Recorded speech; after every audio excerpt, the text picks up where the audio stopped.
Moving on, NIIT Learning Solutions is the company in focus. The company just reported its Q2 earnings. The net profit came in 21% higher, but its margins have contracted. To discuss this and more, we have joined by Vijay Thadani, the co-founder of NIIT and the vice chairman and managing director at NIIT Learning Solutions. Good afternoon, Mr. Thadani. Thank you so much for joining us. We just had a look at the investor presentation that you've just uploaded onto the BSc website. It appears as though BFSI this time around has kicked in, but sequentially some softness is seen. Take us through the highlights of Q2. Yeah, okay. So I think Q2 is for historical reasons is a slightly softer quarter if you see every year. But this year, in addition to being that, and that by the way happens because of holidays in Europe and stuff like that, also because of how professional services and consulting firms, for them the previous quarter has been their highest. So they start their first quarter, most of them have this as their first quarter, they start on a lower note. But in this case, we also had the impact of the North America real estate contract that we have in North America for training realtors. That took a dip, a fairly strong dip because of the interest rates as well as what else is happening in that part of the world. So I think those are some of the contributors. And of course, the professional services and consulting have also been lower, even though they are historically lower, but they've been a little lower than what they should have been. So, Mr. Thadani, what is the outlook for the second half? Will you be able to do the revenue growth guidance that you had given of 12 to 14%, EBITDA margins of 20 to 24%? Asking because EBITDA margins have fallen on a YOY basis. Is this because of the same reason that you just mentioned? No. EBITDA margins that we have seen are because of the product mix. In fact, they are fairly robust. The EBITDA margin at 24% is actually little beyond what we were expecting.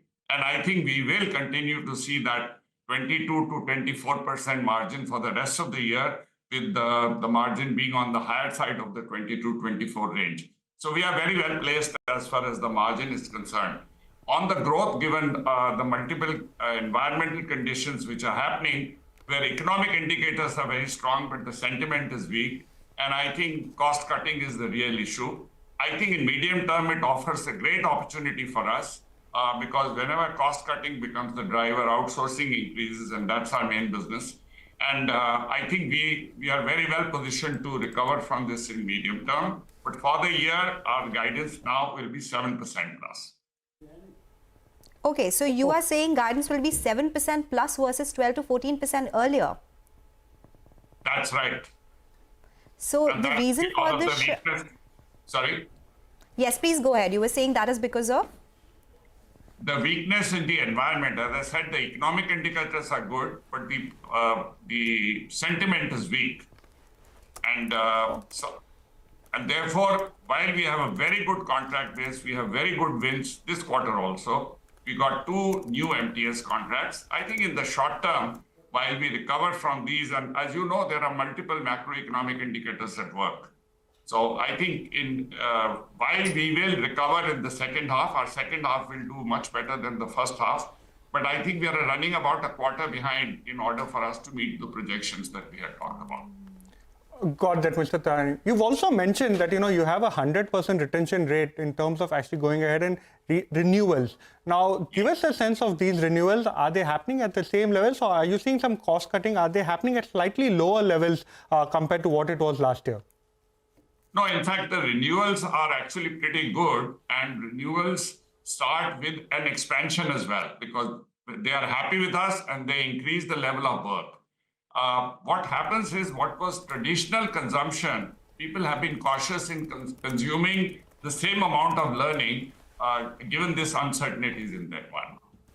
But I think all these are very short-term issues. We are very well positioned in our overall guidance over the years. Exactly. That's what I was going to ask you, because you do have a long-term guidance, Mr. Thadani. You're targeting $400 to $500 million of revenues by FY27, which could mean a CAGR of 30%. That's on track, right? Yes. That, of course, also includes inorganic. And, yes. And definitely we have opportunities there also. So any inorganic opportunities that we can look forward to this year itself, anything that's in the pipeline and the street can hear from you? Many in the pipeline, and you will hear them as soon as they are finalized. So is there a kitty for acquisitions that you've kept aside? Yes. We have more than 700 crores cash sitting in the bank. In fact, we are adding cash in that bank, in that account as we go along. And I think we are building up the kitty. We did one acquisition, as you know, St. Charles Consulting. And that acquisition has played out well, and I'm sure it will play out well in the future as well. But overall, I think there is opportunity, given the way our business is structured and given the way the opportunities are coming up.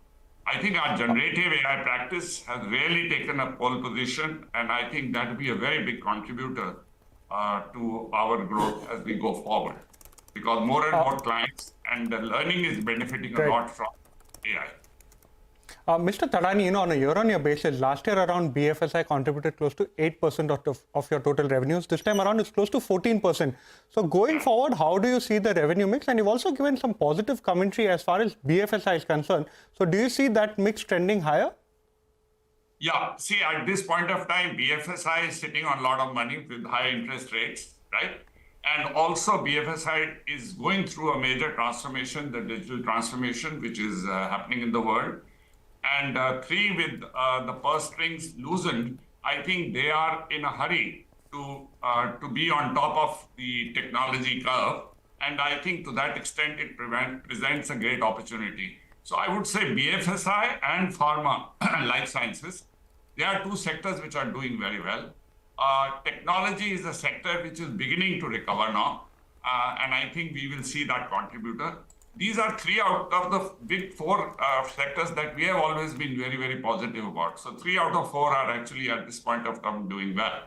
We do believe professional services and consulting, which is right now taken a small dip, but I think they will recover over a period of time as things stabilize and as the sentiment starts improving with the interest rates coming down and with the buoyancy in the environment and more clarity. I think uncertainty is the single largest contributor for holding people spending on learning and development. Totally makes sense, Mr. Thadani. Thank you so much for joining in today and giving us a sense of what's happening on ground, right? And that gives more perspective of what the ground reality is like. Thank you so much for joining in today and giving us all those insights. So that's the word coming in from NIIT Learning, talking about some pressures on ground, some of the segments doing well, technology is coming back, but still they have cut their growth guidance to 7% versus 12 to 13% earlier. We'll slip into a short break. When we come back, we'll talk more about markets and a lot of stock-specific action. Stay tuned for that.